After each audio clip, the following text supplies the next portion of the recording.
Olá, meus amigos, tudo bem? Professor Luciano Borges. Hoje a gente vai trabalhar isso aqui, ó, replicação do DNA. Muita gente pensa que a replicação do DNA seria um processo que todas as células ficam fazendo o tempo todo, replicando seu material genético o tempo todo. Cara, o objetivo não é esse.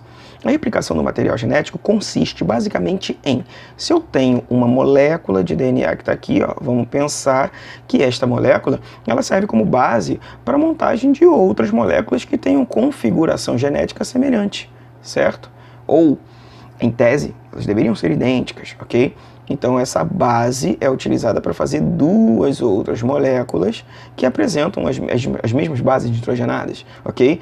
Então se esta molécula aqui ela tem adenina, timina, citosina, guanina, sequência, as duas aqui apresentadas, as duas copiadas, elas têm que ter uma configuração semelhante, tem que ser a mesma coisa, né? Só que para que uma célula vai fazer um negócio desse? Se você for parar para pensar, a célula já tem a sua configuração genética normal. O problema, queridos, é que o metabolismo dos seres vivos, eles exigem, eles contemplam a necessidade de se criar novas células constantemente, certo? Como, por exemplo, quando você vai tomar banho. Uma coisa simples, né? Tomar banho, você passa lá o sabonete, passa a esponja, seja lá o que for, e você joga um monte de células fora. Só o fato de eu passar a mão aqui, eu já estou eliminando uma série de células. E essas células precisam ser repostas. E a reposição dessas células, a célula nova, ela tem que ter a mesma configuração genética que tinha a célula que foi perdida. Então, o material genético tem que ser o mesmo, a configuração tem que ser a mesma, que são células do meu mesmo organismo, ok? Então, as células que sobrevivem, as células residuais, dependendo do tipo de tecido, você tem células específicas para fazer esse tipo de reposição. Só que essas células residuais, elas vão ter, por obrigação, duplicar o material genético, que aí sim, com esse material genético duplicado, ela consegue fazer uma nova célula que apresente a mesma configuração genética daquela célula atrás que foi perdida. Tudo bem? Se nós pensarmos dessa forma, todas as células têm a capacidade de fazer mitoses, só que algumas elas abrem mão dessa possibilidade de fazer mitose de acordo com a atividade metabólica que ela vai desempenhar, né? Que acontece, por exemplo, com alguns neurônios, né? Algumas células musculares. Mas, quando a gente pensa especificamente na replicação do DNA, cara, é um processo difícil pra caramba para acontecer. Uma célula, para conseguir desempenhar a atividade de replicação, ela precisa estar muito bem preparada para isso, beleza? Então vamos pensar no seguinte, logo de cara, se eu fizesse, por exemplo, um esquema de uma celulinha aqui para vocês, vamos fazer o seguinte, vou trazer nosso papo aqui, vou jogar isso aqui pro lado, então vamos pensar que eu estou colocando agora aqui para vocês uma celulinha, ok? E essa celulinha, ela vai ter, por exemplo, o seu material genético, tá aqui, vou botar uma célula eucarionte que vai apresentar o seu núcleozinho, tá? Ela vai ter todas as suas estruturas de organelas, por exemplo, vamos botar aqui um esboço do que seria um retículo endoplasmático rugoso. Ela pode apresentar, por exemplo, um complexo de Golgi com seus dictiossomos, né? A gente vai conversar bastante sobre isso também em outros momentos. Ela pode apresentar inúmeros ribossomos associados, né, ao longo de sua estrutura citoplasmática. E, cara, pode ter um monte de mitocôndrias também. Vou botar a mitocôndria aqui em cinza, né? Não é muito comum, mas vamos botar aqui a mitocôndria em cima. Queridos, vamos entender, antes de ver a replicação, o que pode acontecer.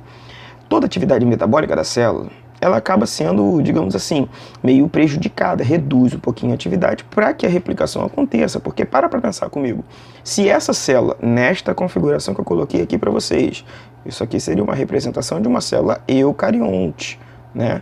Onde a gente consegue ver inúmeras organelas, a gente consegue ver o núcleo dela individualizado e aquele material genético que a gente estava conversando está aqui dentro. Só que ele não está organizadinho, bonitinho, ele está dividido com um monte de moléculas gigantescas que, dependendo do tipo de organismo, tipo de espécie que a gente está falando, ela pode ter aqui dentro uma quantidade de moléculas diferenciada. Em sendo uma espécie humana, né, nós temos 23 pares, ok? Isso se for humano, totalizando 46 moléculas, né? O que traz um pequeno problema. Que problema? Meus queridos, são 46 moléculas. É informação pra caramba. A replicação do DNA para que ela aconteça controlando, mantendo a organização estrutural de toda essa célula, se eu quero fazer uma célula nova, eu preciso fazer também uma configuração genética que controle toda a atividade molecular, a atividade citológica dessa célula nova também. Então eu não posso copiar só um pouquinho, eu tenho que copiar todo o material genético, tenho que copiar tudo, certo? Eu tenho que copiar essas 46 moléculas, o que faria com que o processo ficasse longo pra caramba. Muito longo. Uma célula não pode reduzir sua atividade metabólica para duplicar o material genético e, consequentemente, concretizar a sua divisão celular. Essa célula não pode fazer isso muito rapidamente, né? Sem que haja danos, né? Ela não pode manter toda a sua atividade metabólica normal e fazer a duplicação do material genético sem que alguma coisa não saia prejudicada. Então, o que acontece? É um processo lento, né? É um processo que exige uma atenção maior da célula e é um processo em que implica numa série de especificações, de peculiaridades que a gente vai acompanhar aqui. Inicialmente, eu quero que você atente às seguintes informações. Primeiro, a replicação do material genético, ela envolve todo o DNA da célula, ok? Uma outra informação que vale a pena você tomar nota, a replicação do material genético, ela vai apresentar enzimas específicas. Então, olha só, ela tem enzimas que nada mais são do que proteínas, ok? Específicas para o processo, específicas. Proteínas que vão auxiliar e viabilizar essa atividade. Aí tem uma variação. Tem uma coisinha que é interessante você ressaltar. Existem duas formas dessa replicação acontecer. Primeiro, você tem uma replicação que vai acontecer, que vai ocorrer em células que não têm essa proteção do material genético. Então você tem uma replicação em organismos procariontes, certo? Organismos que não têm aquela carioteca, que não têm, por exemplo, tantas estruturas citoplasmáticas, ok? Em que, nessas células, elas apresentam um DNA único, né? Como se fosse um cromossomo só grandão. E esse cromossomo grandão, ele é o único a ser replicado, ok? Então torna o processo um pouco mais rápido, né? Mas também bastante suscetíveis a alguns erros, o que acabam lá na frente dando origem a mutações, ok? Mas vamos olhar isso com parte. Então, essa peculiaridade da replicação em organismos procariontes, isso também tem que ser levado em consideração. Na verdade, você tem uma molécula a ser replicada, certo? Uma molécula de DNA a ser replicada, o que a gente vai ver mais à frente, que acaba sugerindo que nós tenhamos apenas uma única origem de replicação. Origem de replicação. Calma aí. Que é isso, Borges? Origem de replicação. Calma, rapaz. Já vamos conversar a respeito dela. Só toma nota dessa informação aqui. Uma outra característica que deveria ser levada em consideração é o seguinte: se esta célula for uma célula de natureza eucarionte, como a gente está vendo aqui embaixo, né? Olha aqui, ó. Eucarionte. Não falei com vocês que tem um monte de moléculas disponíveis? Se for espécie humana, essas 46 moléculas, elas se mantêm. Então, eu vou apagar aqui para vocês, porque vocês sabem que isso aqui seria se fosse uma célula humana, ok? Ah, mas se for um outro tipo de eucarionte, o que acontece, meus queridos? Eucariontes normalmente têm muitas moléculas de DNA. Então, essas várias moléculas todas precisam ser replicadas. Então, eu vou botar aqui, ó, várias moléculas, ou seja, é um processo muito mais lento, é um processo que ele vai ser bem mais complexo, certo? Além disso, como eu tenho muitas moléculas de DNA, eu vou ter também aquilo que você está curioso para saber aí, que a gente já vai conversar a respeito, né? Ele vai ter também várias origens de replicação, o que torna essa replicação entre eucariontes e procariontes bem diferente quando a gente analisa individualmente, ok? Bem, partir para dentro desse negócio de origem de replicação que a gente vinha conversando, eu estou falando com vocês, mas ainda não chegamos no conceito clássico dessa origem de replicação. Meus amigos, vamos pensar no seguinte. Como eu tenho uma molécula de DNA grande pra caramba, né? Então vou botar aqui, ó. Ela pode ser um molecão, vamos botar assim, né? De DNA.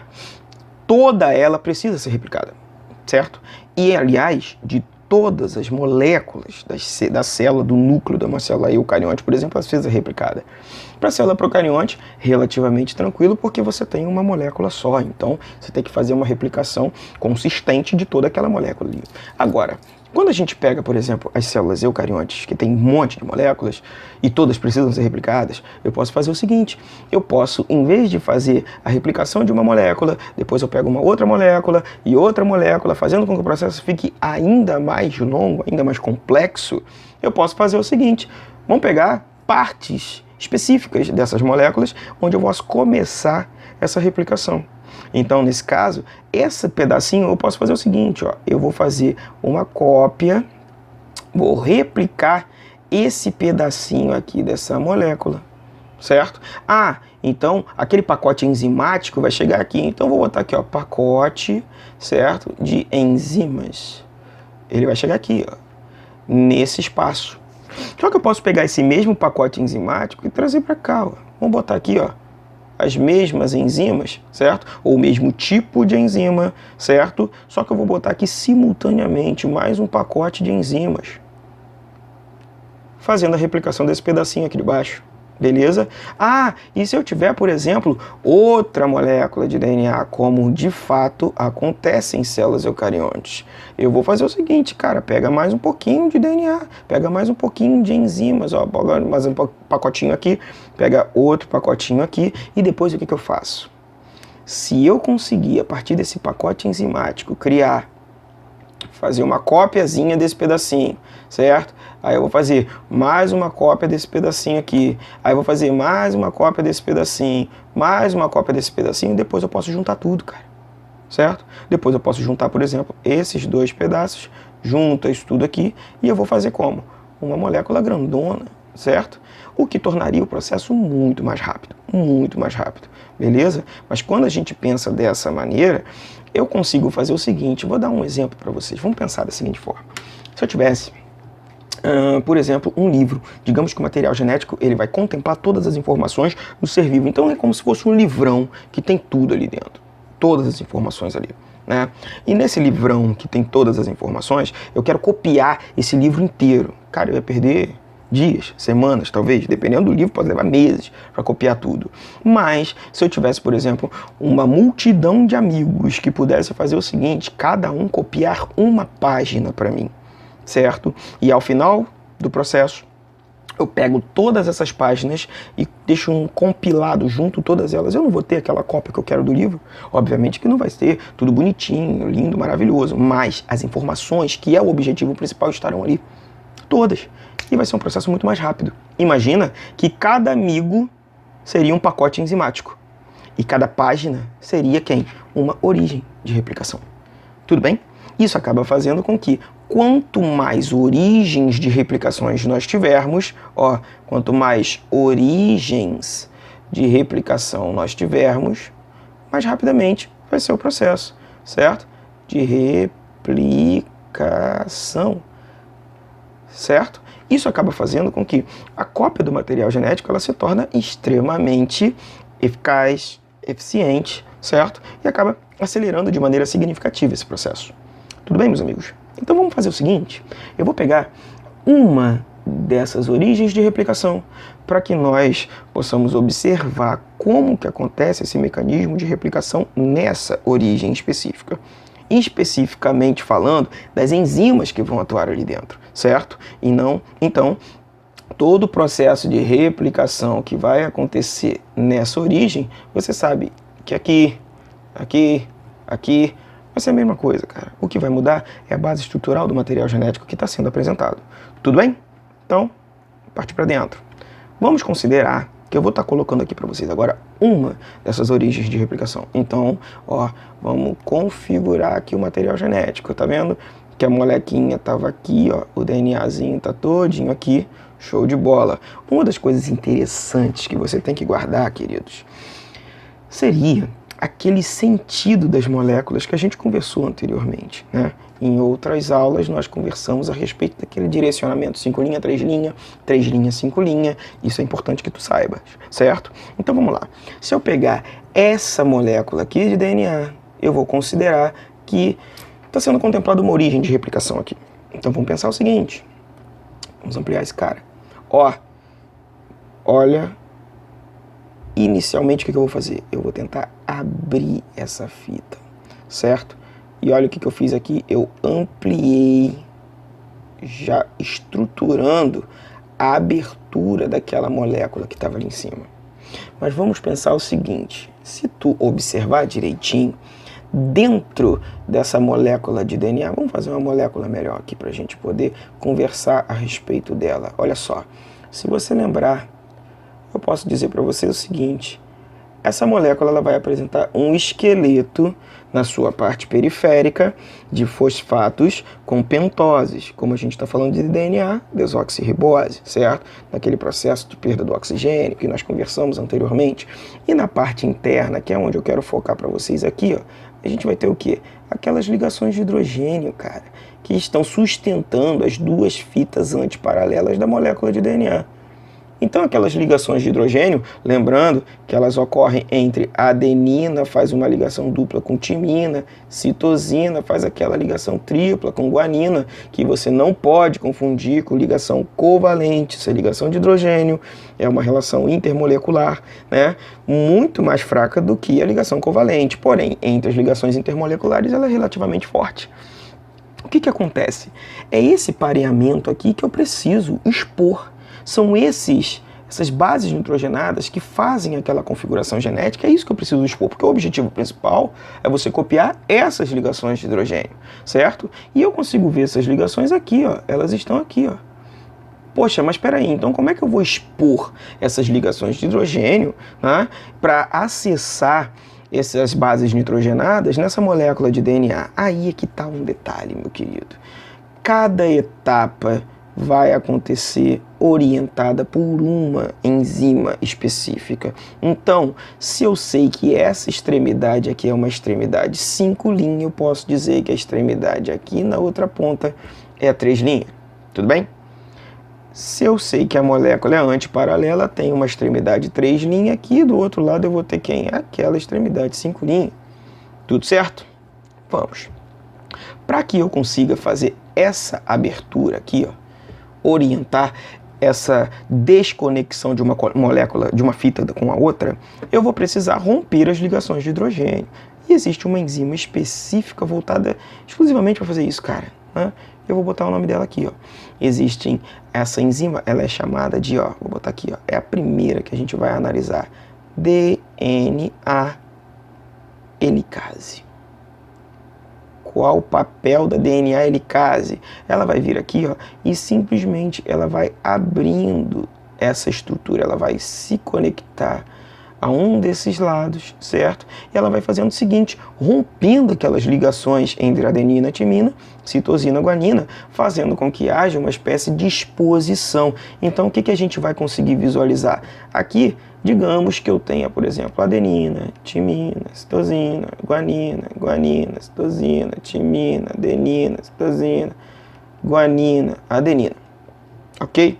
Tem aleatoriamente aqui uma sequência de bases, mas você sabe que nessa outra fita, essa que está aqui embaixo, eu preciso ter as ligações complementares. Então, se aqui é adenina, aqui embaixo teria quem? Timina, adenina, guanina, citosina, guanina, adenina, timina, guanina, citosina, timina.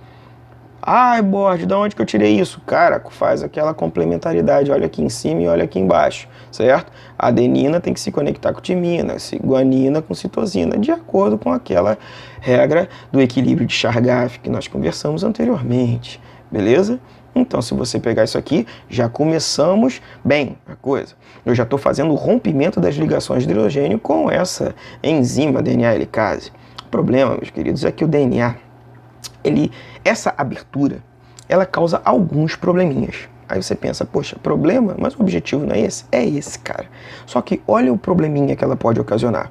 Quando você abre essa fita, cara, essa aqui, ó, essa fitinha aqui, ela tá louca para se prender com essa daqui de baixo. Então o que ela acaba fazendo? Se você abrir e deixar, elas voltam a estabelecer as ligações de hidrogênio. Então eu preciso fazer uma espécie de, segurar um tempinho para que ela não faça essa ligação diretamente. Então existem um pacote de enzimas que vão fazer de fato essa manipulação, evitar essa ligação, esse restabelecimento das ligações de hidrogênio. E tem proteínas que ficam aqui, ó, segurando, né, o material genético, as fitas simples de DNA que foram estabelecidas, que nós chamamos isso aqui, ó, de Single Strand Protein, ou simplesmente proteína S, SP, certo? Ou proteína SS, né? Porque o P já é de proteína. Então, vamos considerar que qual o objetivo dessa coisa, meus queridos? Essa SSP, o objetivo dela é não permitir com que essas fitas de DNA elas voltem a se conectar, porque se elas são complementares, cara, você não precisa de muita força para ela ligar uma na outra. Então, eu quero que elas fiquem abertas. Então, enquanto a helicase vai fazendo a abertura, a SSP segura a onda ali e não deixa elas se reconectarem, tudo bem? E esse foi um dos probleminhas? Pô, mas você disse alguns problemas, Borges. Pois é, cara, tem mais um probleminha que tem que ser corrigido, senão dá uma consequência muito mais grave. Que seria o seguinte, se tu pegar essa molécula de DNA, à medida que eu vou abrindo, cara, imagina que você pega um fone e enrola ele todinho. Se você pegar duas extremidades e puxar, o que vai acontecer com aquela parte que fica perto daquela bifurcação, né? Daquela forquilha? O que vai acontecer ali? Cara, o que vai acontecer ali, na verdade, é um superenovelamento, uma hipercondensação do seu fone, né? Ai, como assim? Vai enrolar tudo, não vai? É, cara. Só que isso acontece com o DNA também. E essa tensão, chamada de hipernovelamento ou supernovelamento do DNA, superenovelamento do DNA, ele não pode acontecer. Senão você danifica, por exemplo, estruturas genéticas. Então o que acontece? Existem proteínas para segurar a onda, para não permitir com que isso aconteça. Proteínas que vão fazer o seguinte, elas vão prender, vou botar aqui, ó, como se ela segurasse aqui, ó, tá? Ela vai segurar esse superenovelamento do DNA e não permite com que hajam danos, certo? Relacionados a esse novelamento. Nós chamamos essa enzima, essa proteína, de topoisomerase. Ah, mas espera aí, então a topoisomerase ajuda a manter a integridade do material genético, do DNA? Claro, cara, o objetivo dela é esse. Tá? Então, quando isso aqui está rolando naquela origem de replicação, é onde você vê a coisa começando a fluir, a replicação começando a acontecer. Então, vamos botar lá, ó, origem de replicação. Meus queridos, isso é uma origem. E essa abertura onde está acontecendo esse processo inteiro, nós chamamos esse ponto de abertura aqui, ó, o local onde está abrindo, onde a helicase está viabilizando aquela abertura, nós chamamos isso de forquilha. Forquilha de replicação. Pô, cara, forquilha de replicação. Os caras são criativos, né? Replicação para tudo. Pois é, queridos. Essa forquilha de replicação é onde a gente vai ver, de fato, a atividade de todas as enzimas envolvidas. Beleza. Então, peraí.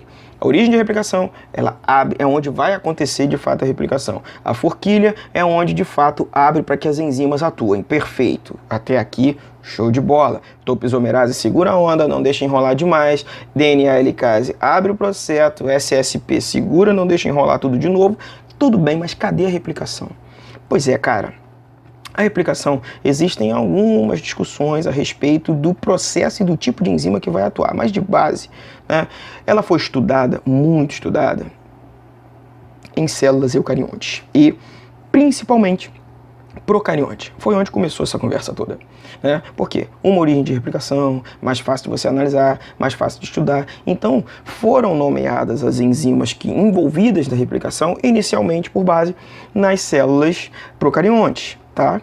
E a gente consegue visualizar o funcionamento de um grupo, eu vou botar numa cor estranha aqui para a gente destacar bem, um grupo de enzimas que vai fazer literalmente a montagem e todo o metabolismo envolvido nesse DNA, ok? Nós chamamos essa enzima de DNA polimerase.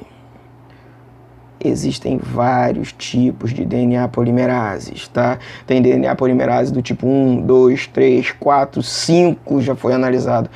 E várias DNAs desse tipo de polimerases, elas podem trabalhar como endonucleases ou como exonucleases. Aí muita gente pensa, o que é isso? Nucleases, queridos, são moléculas, são enzimas com o poder de catalisar o material genético. Endonucleases, elas conseguem fazer isso dentro do material genético, aqui, ó, por volta, aqui por dentro, né? E exonuclease, ela vai pegar basicamente as estruturas externas, né, as extremidades, 5 linhas, 3 linhas, onde ela começa a fragmentar ou montar de forma mais periférica. Então, quando a gente avalia essas DNA polimerases, são enzimas capazes de fazer esse poder analítico ou catalítico do material genético. Por conta disso, dependendo da sua atividade, ela pode ser classificada de formas diferentes. Então, você tem, por exemplo, a DNA polimerase 1, vou botar aqui, ó, DNA, opa, ficou ruim, agora sim. DNA pol, ó, numa prova tu não vai botar pol não, hein? Numa prova de cursiva você vai botar polimerase, ok?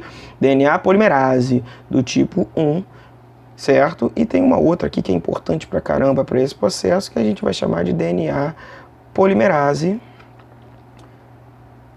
do tipo 3. E cadê a do tipo 2? Cadê a do tipo 4? Cadê a do tipo 5? Elas vão estar envolvidas em outros processos que a gente vai ver mais à frente, ok? Por enquanto, vamos focar nessas aqui. Queridos, o que acontece? As DNA polimerases, elas não têm a capacidade de montar e editar o material genético muito com eficiência absurda. Por exemplo, a DNA polimerase do tipo 1, né, que está aqui em cima, ela tem a capacidade de fazer edição. Mas por que ela é 1 e faz edição? Precisa montar primeiro para editar. Sim, só que ela foi uma das primeiras a serem descobertas, né? A DNA polimerase 3, ela é um pouco mais complexa, ela tem um volume molecular bem maior. Ela é capaz de fazer a montagem, ok? Só que tem uma coisa que é interessante você lembrar a respeito da DNA polimerase 3. A montagem que ela faz, e cara, isso aqui é fundamental, crucial para tu lembrar de tudo que eu vou comentar aqui com vocês a partir desse momento. Ela sempre vai ter uma montagem do sentido 5 linha para o sentido 3 linha. Isso vai trazer alguns problemas, certo? Por que vai trazer alguns problemas? Porque se você lembrar, a DNA helicase, ela está abrindo a molécula de DNA neste sentido, pelo menos aonde a gente está vendo até então. E se ela está abrindo nesse sentido, olha o que ela está fazendo. Ela está vindo daqui para cá, abrindo. Poxa, se eu tenho que criar uma molécula de DNA e nessa montagem você tem que levar em consideração, não pode esquecer as características dessa molécula. Então eu vou trazer para cá, ó, só para a gente lembrar as características básicas do DNA. Vou botar até como um OBS aqui para vocês. Olha só, o DNA... ele tem como função específica, como característica básica, o fato de ser uma molécula helicoidal, né? Helicoidal, que pode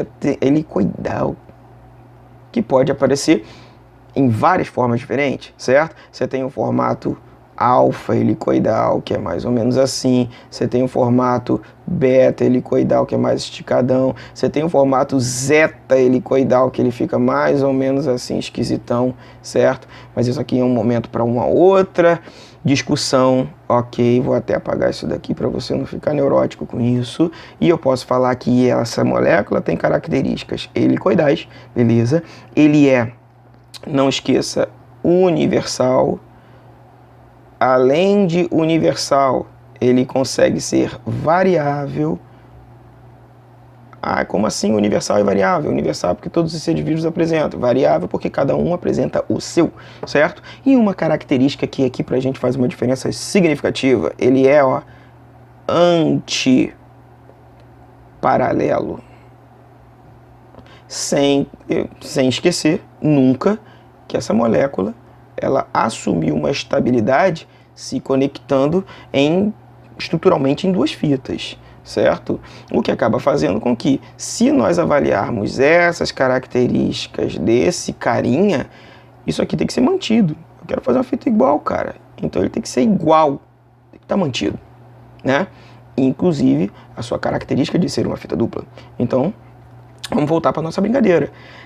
Essa característica tem que ser mantida, principalmente essa aqui, ó, o antiparalelismo. Isso quer dizer o quê? Que se eu pego essa molécula, tem 3 linhas aqui numa ponta, a nova fita que eu estou fazendo, ela tem que começar onde? No 5 para manter o antiparalelismo, né? Então, eu sei que daqui, dessa extremidade, certo, para cá, a outra ponta vai ser 3 linhas. Tudo bem até aqui, ok? Porém, se eu pegar a fita de baixo, olha o problema. Se eu começar daqui para lá, essa fita é 3 linhas, porque se aqui é 5, aqui tem que ser 3, certo? Tem que ser antiparalelo. Então vai dar um problema. Porque se a montagem da DNA polimerase é do sentido 5 para o 3, aqui em cima eu consigo fazer de 5 para 3, sem problema algum. Porque o antiparalelismo está sendo mantido, mas essa de baixo eu não posso fazer de 3 para 5, então essa molécula embaixo aqui ela tem que ficar assim, ó. Ela tem que ser feita no sentido oposto daqui para cá, o que vai nos causar alguns problemas, como por exemplo, será que esse mecanismo de replicação vai esperar a DNA helicase abrir tudo para depois copiar essa fita de baixo? Pois é, cara, claro que não. É claro que não. Isso não pode ser mantido dessa forma. Porque é um processo ainda que complexo, ele tem que ser extremamente eficiente, extremamente eficaz, mas ele tem, para você conseguir atender essas necessidades, ele precisa ter, sim, algumas peculiaridades, né? E você tem que manter a integridade do cara. Então o que acontece? Como é que se resolve isso? Esse é um ponto a ser questionado. Um outro ponto a ser questionado é o seguinte: imagina que a DNA polimerase 3, ela monta, mas ela só sabe dar sequência, ela não sabe começar. Olha o problema. Como é que você vai começar uma coisa? Eu costumo dizer o seguinte: se você quer fazer uma reação em cadeia, você tem que começar um processo e aí você vai repetindo aquilo várias vezes. A DNA polimerase, ela não consegue começar, mas se alguém começar para ela, ela consegue repetir. Deu para entender? Adicionando novos nucleotídeos. E é aqui que está a solução para os nossos dois problemas. Tá? Por que a solução para os nossos dois problemas? Vamos analisar com calma. Existe uma outra enzima que ela vai tentar resolver essa pendenga, esses problemas, certo? Qual outra enzima é essa? Nós chamamos de, eu vou botar em azul aqui para vocês, ó, RNA primase. Ah, mas espera aí, professor, isso não seria produção de DNA? Por que tem um RNA aí? Pois é, cara. Essa enzima é responsável pela produção de uma pequena sequência de RNA chamada de primer. Ó, vou até botar o nomezinho dela aqui para vocês. Ó, primer. E o que essa coisinha faz? A DNA polimerase, ela só consegue fazer o seu DNA caso ela passe em cima de um primer. E o que essa RNA primase faz? Depois que a forquilha está aberta, ela vem aqui, ó, adiciona um pequeno primerzinho aqui, ó, pequeno primerzinho de RNA. Vamos colocar o nome do cara aqui para vocês. Primer de RNA. E nesse primer de RNA vai ter uma extremidade aqui, 5 linhas. Aqui, o finalzinho desse primer tem uma extremidade 3 linhas. E a DNA polimerase, ao identificar esse primer, o que ela faz? Ela continua a montagem desse primer colocando o quê?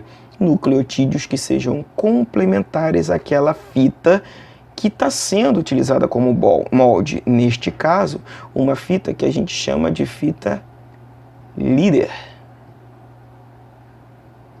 Certo? Ou fita contínua, ok? O que acontece? essa molécula ela vem colocando, poxa, essa aqui é a adenina, a DNA polimerase do tipo 3, ela vem e coloca uma timina. Lembrando que nós estamos fazendo DNA.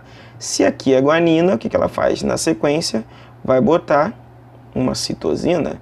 Ah, mas se aqui é citosina, ela vai botar o quê? Uma guanina. E assim ela vai fazendo uma montagem, atendendo às especificidades que esse material genético está disponibilizando nesse momento. Então você vai ter aqui, ó, uma fitinha que foi estabelecida em complementaridade àquela fita líder, né? Então aqui, ó, timina, adenina, guanina, citosina, guanina, adenina, timina. Então, à medida que a helicase ela vai abrindo a fita dupla de DNA, essa fita vai sendo montada de maneira contínua. Então, eu vou botar aqui para vocês, ó, contínua. Ok? Aí aquele pedacinho de RNA que vai ficar ali no primer. Calma, rapaz. Vamos chegar lá. Calma, mocinha. Vamos chegar no problema. O que acontece? Essa fita não tem problema nenhum. O problema é que quando você vai fazer a fita de baixo, eu não posso fazer isso aqui, ó. Por quê? Isso geraria... Olha o problema. Aqui a helicase está num sentido e a DNA polimerase 3 estaria em outro sentido. Então, para resolver esse tipo de problema... Lembra que eu falei com vocês que o primer resolveria toda a situação? Pois é. O que vai acontecer? A RNA primase, ela vem e coloca primers sequenciados aqui, ó, em pontos específicos, em que em cada primer desse, uma DNA polimerase se conectará. Então você vai ver aqui, ó, opa, uma DNA polimerase lê um pedacinho, simultaneamente eu vou ter outra DNA polimerase lendo um pedacinho, outra DNA polimerase lendo outro pedacinho, fazendo com que você tenha especificidade e uma molécula sendo feita, olha aqui, no sentido oposto. Por quê? Se nós pegarmos e avaliarmos de maneira mais enfática, eu posso dizer sim. Olha aqui, essa extremidade é 5' e aqui é 3'. Aqui, ó, 5' e aqui 3', gerando vários fragmentos de DNA.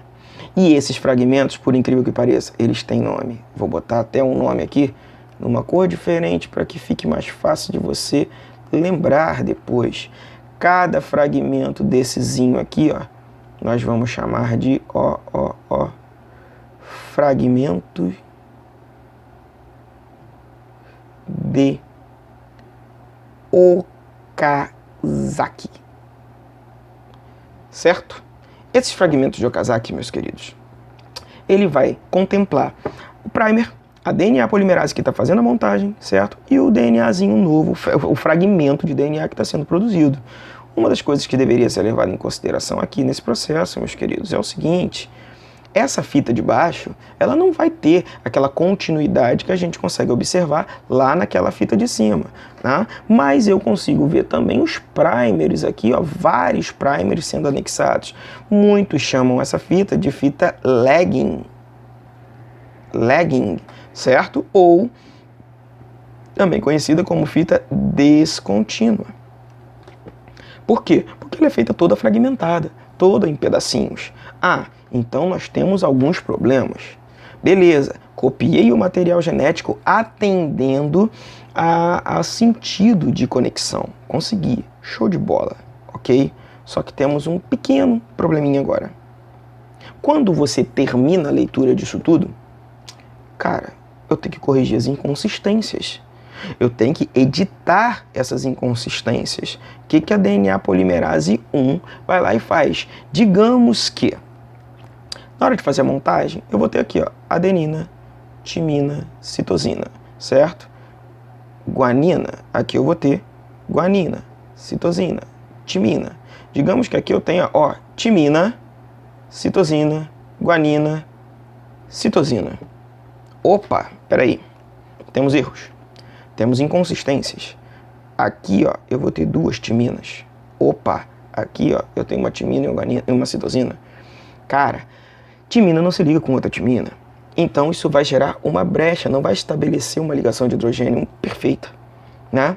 Citosina, da mesma forma, não se liga com timina, ok? Você não vai ter aquela conexão perfeita. Nós estamos falando de bases que não estabelecem uma complementaridade. Ou seja, a DNA polimerase 1, como tem função de edição, o que ela vai fazer? Ela vem aqui, ó, o papel dela é fazer o seguinte: remover aquelas bases nitrogenadas incorretas, minimizando possibilidades de mutação, e ela simplesmente vai lá e faz o seguinte: coloca a base que seria a base complementar, de fato. Então era uma timina, ela vai lá e coloca uma adenina, certo? Ah, é a timina aqui, beleza, vamos botar uma adenina e corrigir o problema. Tudo certo? Só que eu ainda tenho um outro problema, olha aqui. Tem um RNA. E eu preciso tirar esse RNA dali, cara. Existe um outro pacotinho enzimático que vai chegar e vai fazer o seguinte: meu irmão, vamos tirar o que está errado? Show de bola. Vai vir, lembra que eu falei com vocês lá no início do nosso bate-papo aqui, da nossa trocação, eu falei com vocês o seguinte: existem enzimas que podem catalisar ou analisar moléculas de DNA, construir, quebrar, fragmentar, moléculas que podem ser conhecidas como endonucleases ou exonucleases, beleza? Nesse caso, como os danos estão na parte interna da composição do DNA, enzimas chamadas de endonucleases, o que elas vão fazer? Elas vêm aqui e removem esses pontos de inconsistência, certo? Que seriam de RNA. O que ela faz? Vem aqui e tira o cara. Sai, sai, sai e tira esse malandrinho daqui também, certo? Perceba que ao remover, eu vou gerar pontos aqui, ó. Pontos de inconsistência. Como assim pontos de inconsistência, professor? Percebam, queridos, ainda está DNA fragmentado. Então o que acontece? Vem uma outra enzima. Putz, mais uma enzima? Sim, cara, mais uma enzima. Que eu vou botar lá aqui em cima para vocês. Ó, a chamada, vamos colocar em... Vou pegar uma corzinha interessante aqui, vou botar essa cor estranha aqui, né? Chamada DNA ligase. E o que a ligase faz? Literalmente, ela liga os pontos, fecha, certo? Aqueles pontos de inconsistência, criando uma integridade nessa molécula. Meus queridos, se nós formos parar para pensar, caramba, a molécula inteira foi copiada. Ah, mas espera aí, isso não é cópia. Muitos podem dizer, na verdade eu fiz uma complementaridade. Cuidado, meus queridos. Nós fizemos, na verdade, a chamada cópia indireta. E o que é uma cópia indireta? Se tu observar, essa molécula que foi formada, essa fitinha que foi formada aqui, ó, ela não é igual a essa de cima. Mas olha para essa de baixo. Essa aqui é idêntica a essa.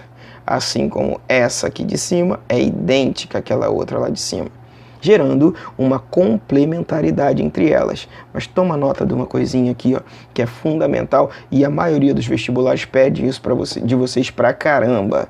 Se tu observar, essa molécula aqui de cima, ó, assim que você tem o término de toda a leitura dessa estrutura da origem de replicação, quando tudo é lido, eu não vou criar uma fita nova a partir dessa fita que foi utilizada como molde. Então, vou botar aqui para vocês, como elas são complementares, uma fita acaba se enrolando na outra. Beleza? Restabelecendo aquelas ligações de hidrogênio, né, que a gente conseguia ver lá no início do processo. Então, olha aqui, ó, vai restabelecer a molécula, mantendo aquele antiparalelismo dessa fita dupla de material genético, de DNA especificamente. E o mesmo vai acontecer com a de baixo, cara. Se tu olhar aqui, ó, é uma paradinha. Só que a fita nova, da mesma forma, ela vai manter uma integridade na conexão com a fita antiga. Ela vai se enrolar na fita antiga, de maneira que aquelas ligações de hidrogênio voltem a ser restabelecidas. Concorda que agora eu fiz duas fitinhas? Porém, perceba que uma fita nova, olha aqui, ó, uma fita nova se ligou com uma fita antiga.